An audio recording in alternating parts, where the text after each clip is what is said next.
Racikan Berita. Assalamualaikum warahmatullahi wabarakatuh. Waalaikumsalam warahmatullahi Kembali lagi wabarakatuh. hadir di tengah-tengah kita pada sore hari ini.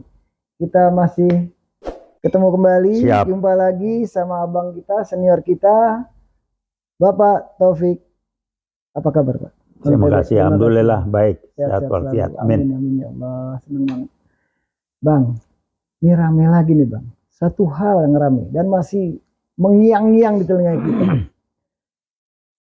3 minggu mungkin 1 bulan lah. Sampai tadi malam pun rame di medsos di mana-mana. Kita dulu kenal dia namanya pakai julukan Gus, ya. Lalu dikomplain nih dari mana-mana, tidak, beliau itu bukan Gus. Jadi namanya Fuad ya, Muhammad Fuad Pleret. Nah ini Bang, menyambung pembicaraan Abang. Beberapa hari waktu ini Abang sering mengatakan PKI gaya baru.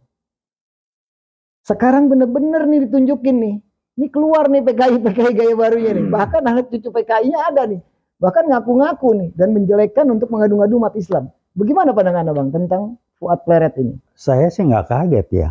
Ini adalah produk hasil kerja sesuai dengan apa yang dilakukan Jokowi selama 10 tahun.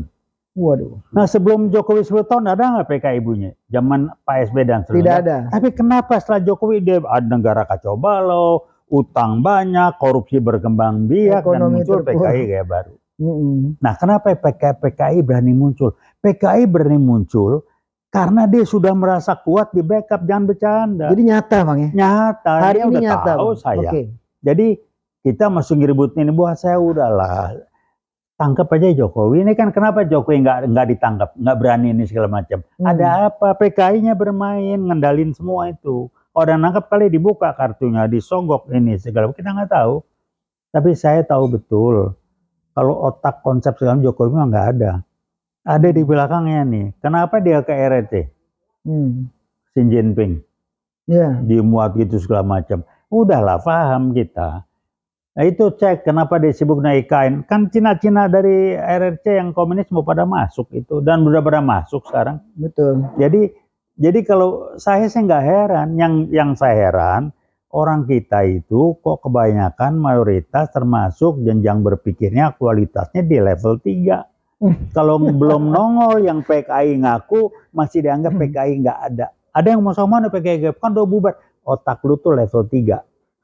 Level 3 tuh baru ngelihat, baru ngerti kalau udah terjadi dan dia kebentur. Jadi nunggu kejadian dulu. Kejadian baru Kejedot dia dulu. ya benar. Kejedot Yang dulu. namanya kemampuan antisipatif membaca ini nggak sampai otak level 3 dari berapa level 8. Iya. Nah Jokowi itu main di sini.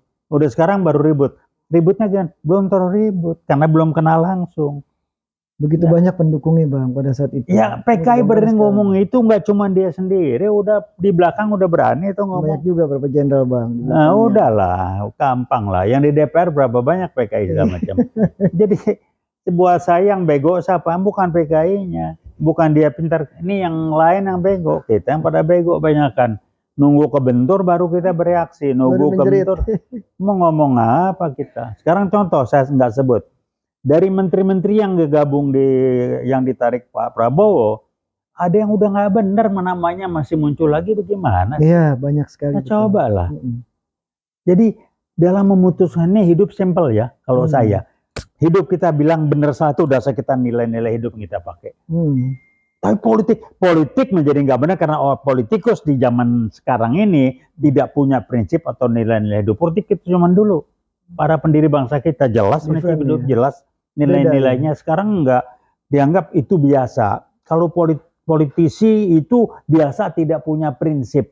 Dianggap karena politik. Lo yang brengsek, lo yang nggak punya nilai, disalahin politik. Bagaimana politik? Imbasnya banyak kemana-mana. Yang lihat Bung Karno, Bung Hatta segala macam punya prinsip. Kok Agus Salim punya prinsip, nilainya jelas. Lo yang nggak punya prinsip, main-main menyalahkan politik. Politik itu, wah politik yang salah. Lo yang Bang, orang nggak punya Bang, prinsip, kan politik sekarang itu. Ini Bang udah jelas nih, nyata Bang. Terus tanggapan Abang begitu dekat dengan Pak Presiden terpilih kita nih, Pak Prabowo. Abang juga sahabat sama beliau.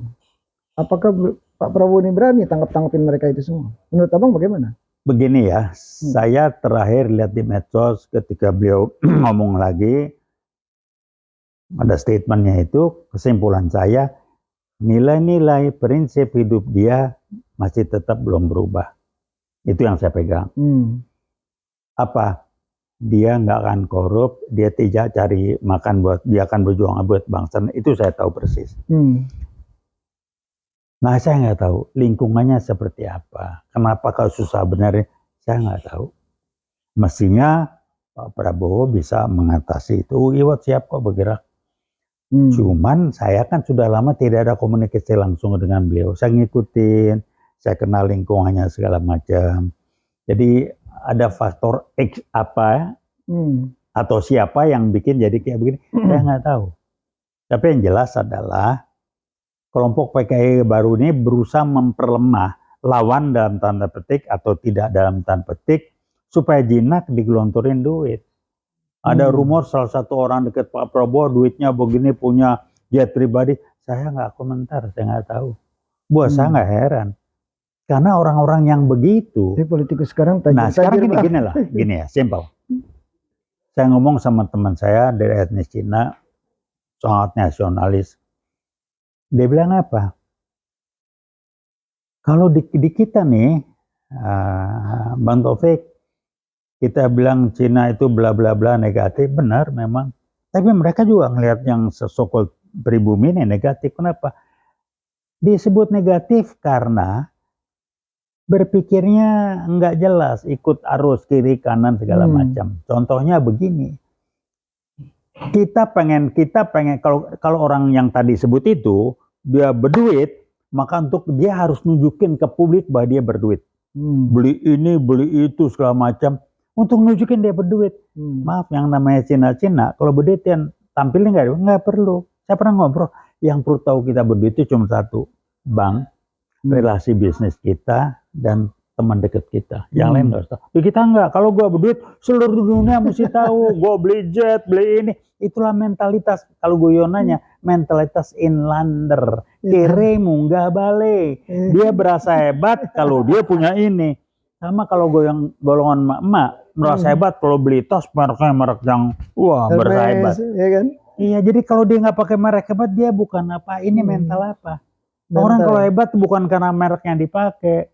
Jadi kembali masalah mental ya Bang? Masalah bukan mental, kualitas berpikirnya, kualitas nilai hidupnya. Orang yang tidak punya prinsip. Orang tidak punya harga diri, tidak punya keyakinan. Berarti termasuk politikus sekarang juga begitu? Banyak yang begitu. Makanya kalau dia ini berduit, jadi dia cari duit untuk menunjukkan dia hebat. Punya ini, pamer mobil di garasi. Buat apa? Dia nggak pikirin tuh, ya indeks IHSG jatuh, terjun. Bukan itu, ya buat kan, apa? Strong sampai 17.000 orang kalau lebih, hebat kan? Itu, nih makanya yang teman saya bilang, kalau kita hebat tuh yang perlu tahu hebat adalah bank, institusi terkait, relasi kita, teman kita. Orang lain nggak perlu hebat. Di kita kalau hebat, supaya dibilang hebat, tampil dengan materi yang wah. Semua orang kecil tahu gua wah. Pakai ini, pakai itu. Zaman guyonan dulu awal-awal supaya dibilang hebat, kalau dia berduit itu, dia waktu belum HP pertama kali muncul itu, wah bawa HP, telepon nunjukin depan publik. Buat apa? Itulah mentalitas seperti itu. Orang yang tidak punya prinsip, tidak punya yakin diri, dia tidak merasa hebat.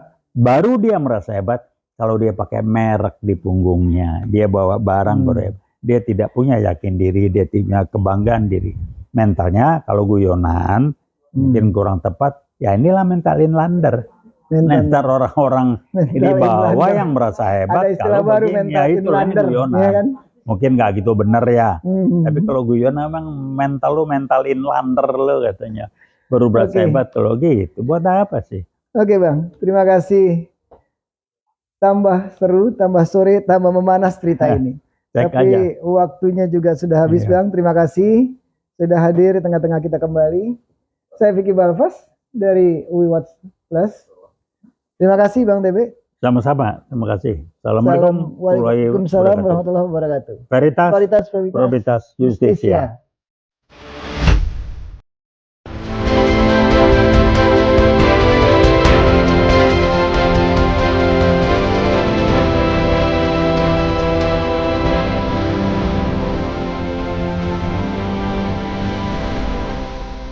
Racikan Berita